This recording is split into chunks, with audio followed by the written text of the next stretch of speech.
Our AA Best Bail Bonds Radio Row coverage is brought to you in part by Flight by Yuengling, Circa Las Vegas, Smokey Mo's Barbecue, Synergenx, Testosterone and Weight Loss, and Southern Recipe Pork Rinds. Your front row seat to the backstage action, live from New Orleans, is 94.1 San Antonio's Sports Star. It is the Blitz here on 94.1 San Antonio Sports Star in New Orleans for our AA Best Bail Bonds Radio Row coverage. He is Joe Reinagle. I'm Jason Minix. You know, it's a tradition that we visit with Solomon Wilcots every year on Radio Row. I think it's 14. I mean, we're good friends. We spend about 15 minutes together every year. It's like a family reunion. Absolutely. I mean, and Solly's, we've got an interesting spot here because it's right by the wing spot. You do. You really do. There's no doubt. And the smells is wafting as we sit here and speak. So I thought you guys would have some wings over here for me. Where are they? We did. There you go. I don't blame you. Being the key. Although we probably, they closed for the day. Yeah, they said, I think I saw it there 4 o'clock. It's 3:30. Go get a wing. We'll get you some. Absolutely. That's what we're providing our guests with wings when they have them ready. Yeah. Great location, by the way. Yeah, this is great. Yeah. You know, Solly, you think about every year Super Bowl Radio Row, the Chiefs back in it. Yeah. A rematch of what we saw 2 years ago. But going for a three-peat, you think about your history playing in the NFL, the idea of getting to 3, let alone winning 3. Do we just take it for granted? I mean, can you talk about just how difficult this is for that Chiefs football team? Yeah, we always say heavy is the head that wears the crown. You think that a team that's the defending champion, everybody is going to be gunning for them, right? And that these games would be hard for them to win. Then they go and win 2 in a row. And so now you think that, they're really going to struggle now. And not only at the start of the season do they lose Hollywood Brown, they lose Rashee Rice. Isaiah Pacheco's lost for the first month of the season, right?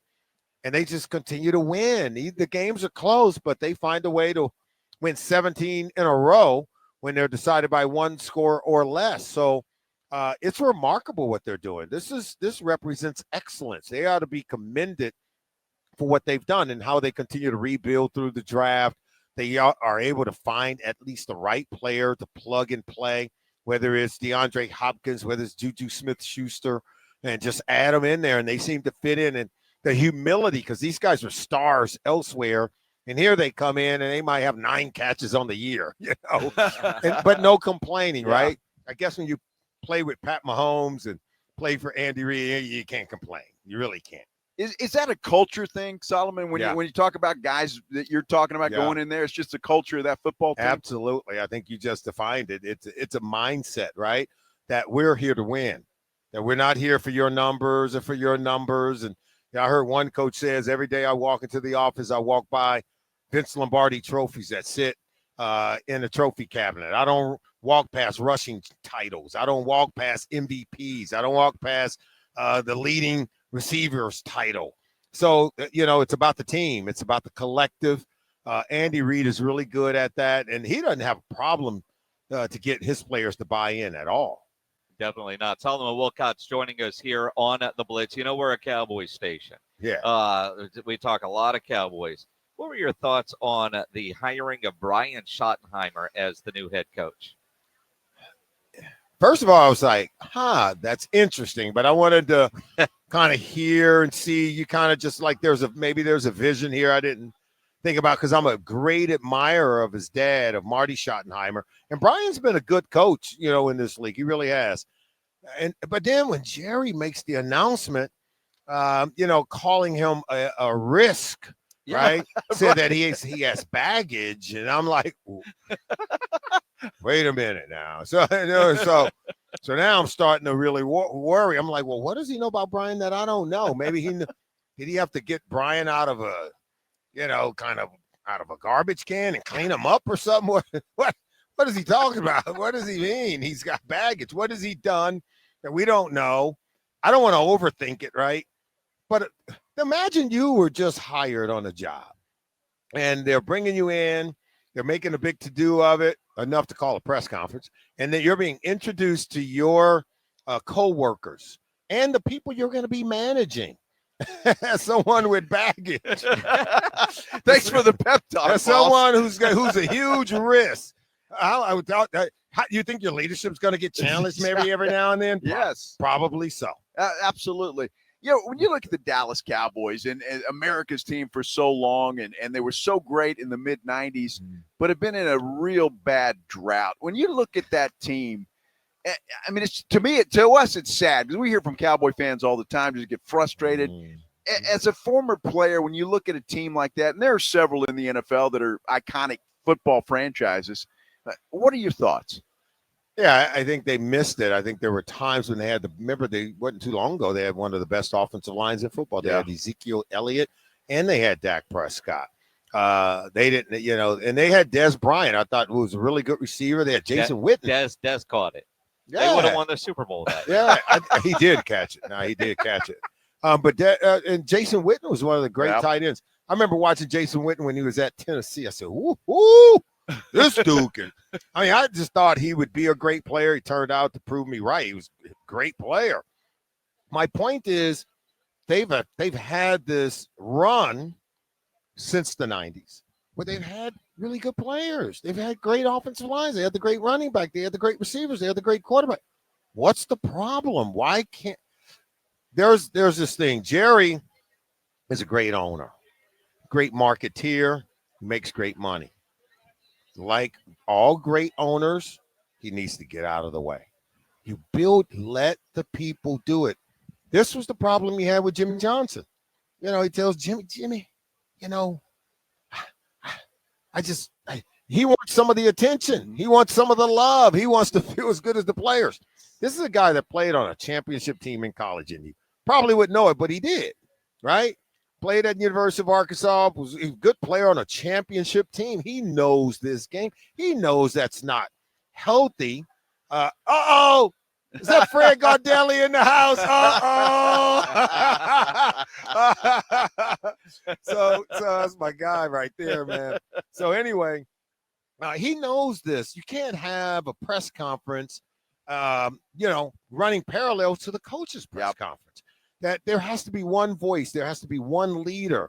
He seems to have fought that, and I think that has added to this drought. I think it really has, and I think he's becoming more desperate to win.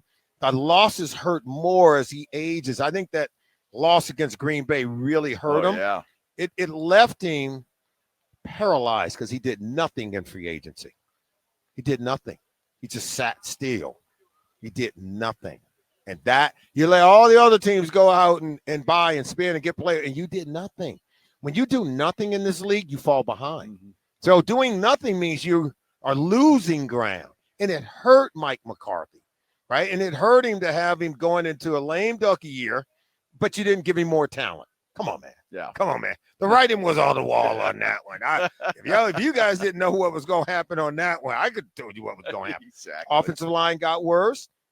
Defense got worse. And in a lot of different areas, they got worse. And you didn't have CeeDee Lamb in camp. So how was he going to have a better year this year than he had last year? It wasn't going to happen. And then once Dak got hurt, it was, I don't know how Mike is going to survive this one. It's impossible. All right. Now you say impossible, and you mentioned Dak being hurt. He's a visit with Solomon Wilcots here on at 94.1 at San Antonio Sports Star. You're a professional broadcaster. You put that one on a tee for me, so we'll knock it out of the park because you're here with Macy, which is like knee cartilage replacement. I've got a knee question, but let's start with hamstring. That Dak Prescott hamstring, Dr. Nelson Mead, gets ripped completely off the bone, surgically repaired. Medically, will he return to being Dak Prescott like we know him, or is that the kind of injury that you've got a donut tire the rest of your life? No, I don't think you necessarily view the hamstring like you do an Achilles or patella tendon. I think the hamstring, especially if it's torn right off the bone, can revascularize pretty well. And I think that, I had a very good mentor who once told me that these guys they're just different, right? And so what may be a little bit tougher for us to recover from, I think that should not be the issue that's going to hold him back. I think what's harder is these guys that have subacute chronic hamstrings that, because it wasn't torn completely off, they never had it fixed. So I think he's got a better chance in my mind. But so I think he should be good. Yeah, we'll see. Yeah, right? better, but better. I like what you're saying. This guy thinks he'll never. Well, I just say this yeah. is the second major leg injury for this guy, and you can see.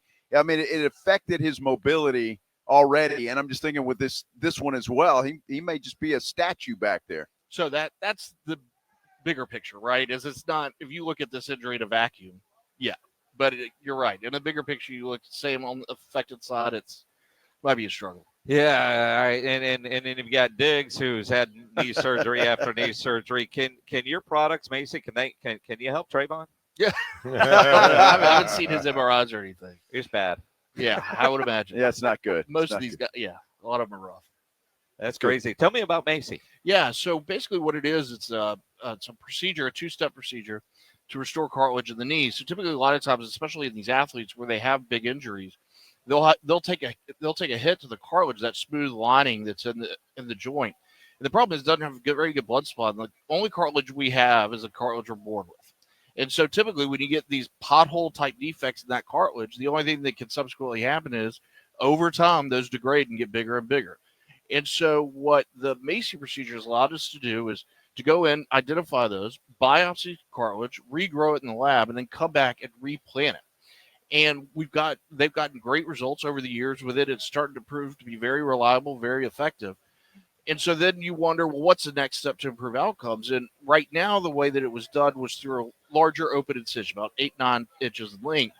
And now we can do it through the buttonhole. So Macy Arthro allows us to basically do the cartilage restoration, but through the size of a button.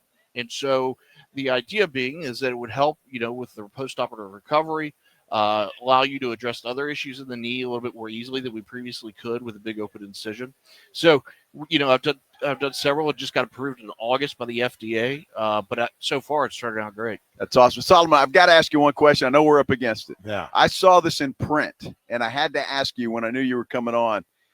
Travis Hunter should play both ways in the NFL. That's unheard of. How could he do that?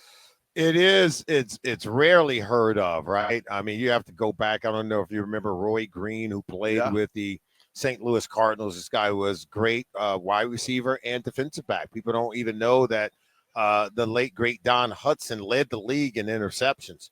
And he was a heck of a receiver for the Green Bay Packers.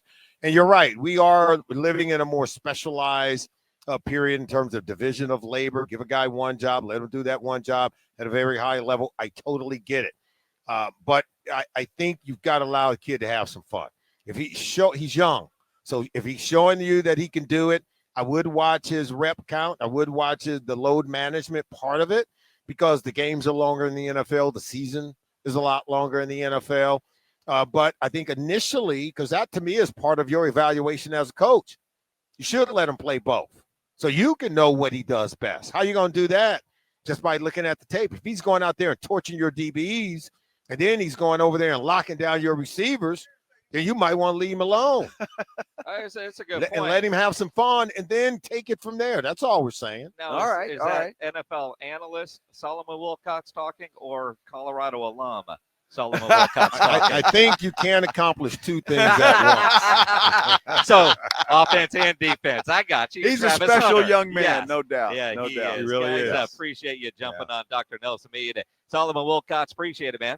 All right, appreciate you guys. Thank you, guys. Good stuff. Appreciate it. Appreciate it as we continue here on Radio Row here in New Orleans. Good seeing you, man. We'll Good see you seeing next year. Great. Get some Doc, links over nice there. meeting you. Yeah, they're on us. Yeah. Just tell them to put it on Put the it on Blitz tab. tab, yeah. Absolutely. That's